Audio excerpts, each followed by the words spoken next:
So there you are, YouTube. Doodle doodle doodle doodle do. Subscribe if you're interested, but also no pressure. But if you did, it'd be very much appreciated.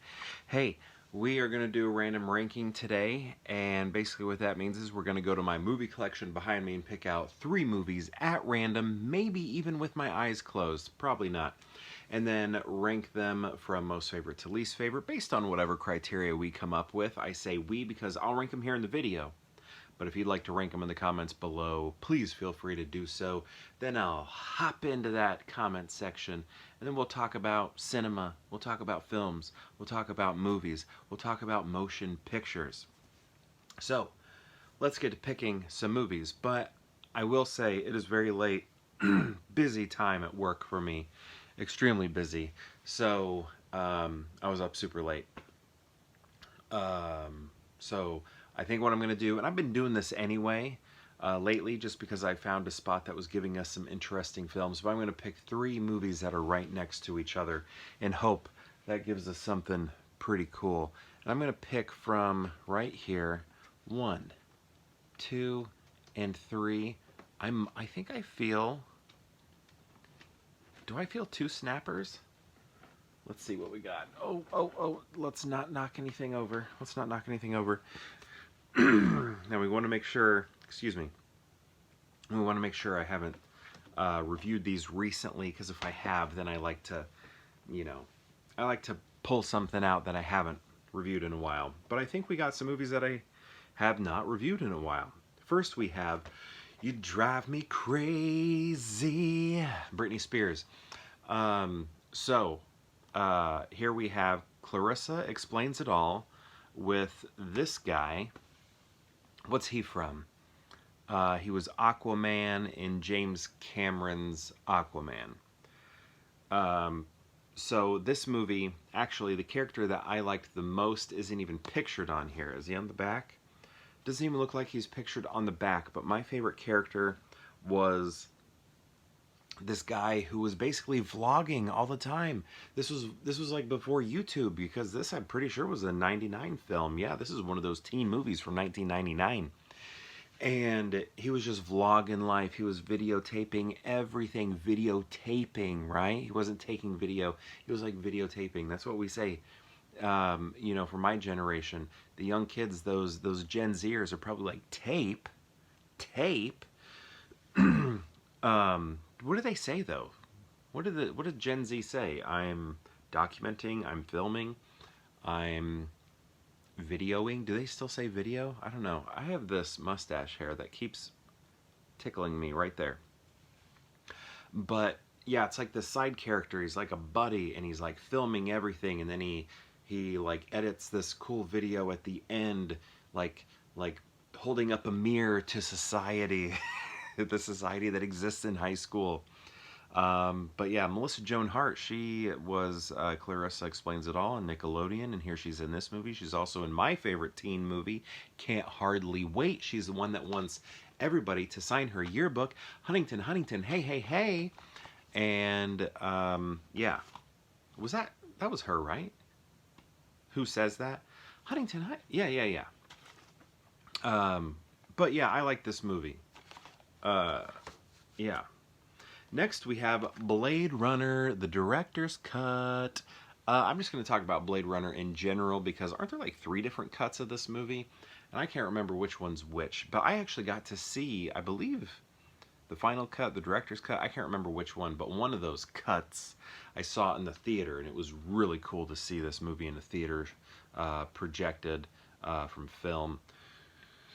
Local theater that we used to have that is still, the building's still there. We're just waiting on somebody to buy it and then turn it back into a theater. It's probably not going to happen. If I could win the lottery, though, if I could win the lottery, if I had Elon Musk money, I'd buy all the old local theaters around here and then just lose money on them.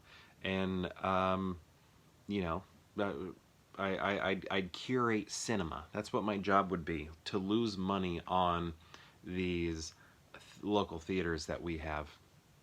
That's what I do with my time. That's what I do with my money, my Elon Musk money, because I know I'd never run out of it if I had his level of cash. I know he doesn't like have it. It's all like in a business or whatever. But like let's say I had it straight cash. But yeah, this is great. It has that wonderful film noir, but like cyber style. We got a lot of cool side lighting coming through, like blinds, as you can see right here represented. Um, yeah, and I really like the sequel too. Oh, okay. See, I'm a big X-Men fan. You can see on my Beast collection up there. He's my favorite X-Men.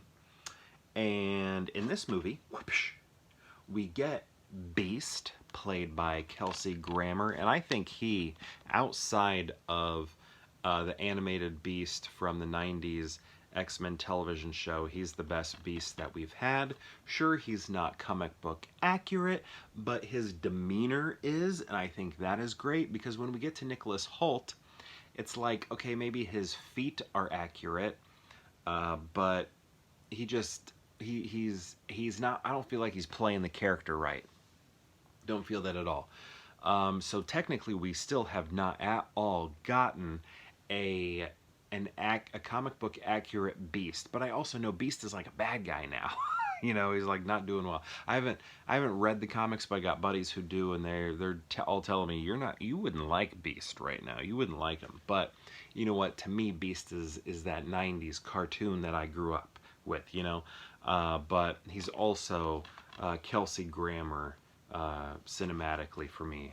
Nicholas Hoult, sorry, you just didn't quite do it for me. I didn't like the way they treated your Beast, the way your Beast was written, the way you had to handle him. It just you're just like sad all the time, and I didn't want to hear it. Kelsey Grammer did a great job, but he's supposed to be more like a football player. He was a high school football star because he had these giant hands, giant feet, and he's kind of like happy-go-lucky type guy. For the most part, that's like his front. Think of like Post Malone or something. Post Malone, if he was like a football high school star. That's kind of the way I picture Beast, but also like a genetic scientist, super brilliant, but just, like happy, So yeah, I remember loving this movie the night I saw it. I saw it midnight showing.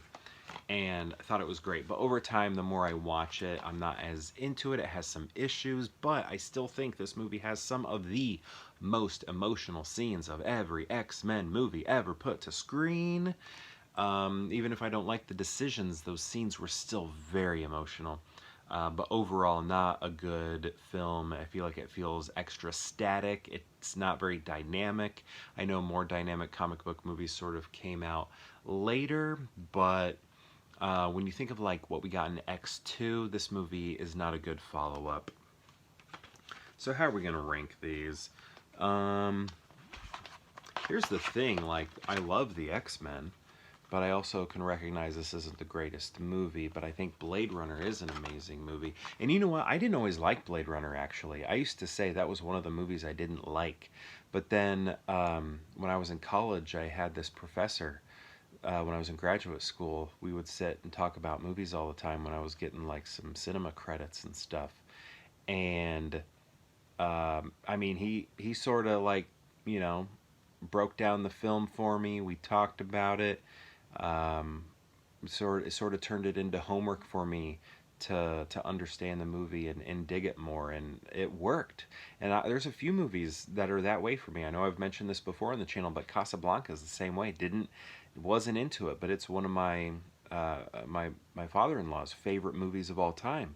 And just sitting down with him, hearing him talk about it, sort of breaking it down for me, really made me like that movie a lot. And that's what happened to me with Blade Runner, a movie I did not like, and I was pretty vocal about it, but sitting with a professor who adored it and just hearing him speak about it and sort of pointing things out to me really made me come around to it, to the point to where I'm actually going to put it number 1 on this list. And then X-Men The Last Stand, number 2. It's not a good movie, but it has some of my favorite moments from the X-Men franchise in it.